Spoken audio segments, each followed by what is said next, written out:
আপনারা জানেন আজকে একটি আলোচিত মামলা ছিল, যে মামলা রায় হয়েছে। সে ঘোষিত সংগঠন আওয়ামী যুবলীগের ঢাকা মহানগর দক্ষিণের সভাপতি ছিলেন।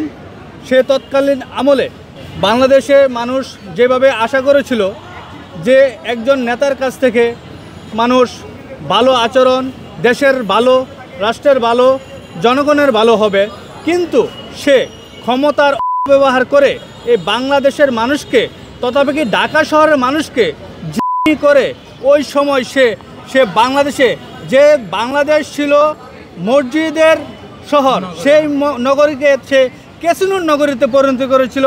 সে ইসমাইল হোসেন সম্রাট আজকে তার রায় ঘোষণা করেছে।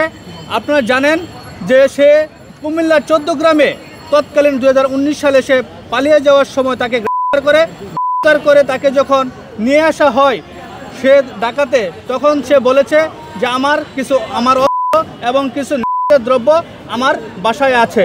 তখন সে ওই সময় র্যাবের বাদী, যে আজকে মামলার বাদী মোহাম্মদ আব্দুল খালেক, বাদী হয়ে একটি মামলা দায়ের করে রমনা থানায়। সেই রমনা থানার মামলা দায়ের করে পরবর্তী টাইমে তাকে তার বাসায় যখন তার ফ্ল্যাটে যায়, তখন তার দেখানো মতে তার বিছানা থেকে একটি বিদেশি অত্যাধুনিক একটি মেশিন, 4-5 রাউন্ড এবং 2টি শর্ট লাঠি উদ্ধার করে, যেটা দিয়ে সে সবসময় সে একটা সেল তৈরি করেছিল।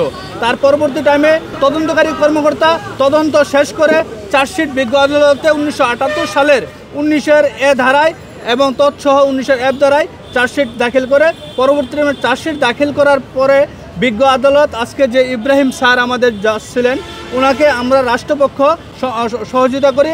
বিজ্ঞ আদালতে 10 জন সাক্ষ্য সঠিকভাবে পুঙ্খানুপুঙ্খভাবে দেয় বাদীসহ এবং তদন্তকারী কর্মকর্তা 10 জন সাক্ষী দেওয়াতে আদালত সন্তুষ্ট হয়ে এবং সঠিক মনে করে, এবং আমরা রাষ্ট্রপক্ষ এটাকে সহযোগিতা করার ফলে প্রমাণ করতে পেরেছি, যার ফলে আজকে বিজ্ঞ আদালত সন্তুষ্ট হয়ে সর্বোচ্চ শাস্তি যাবজ্জীবন এই ইসমাইল হোসেন সম্রাটের যাবজ্জীবন দেয়।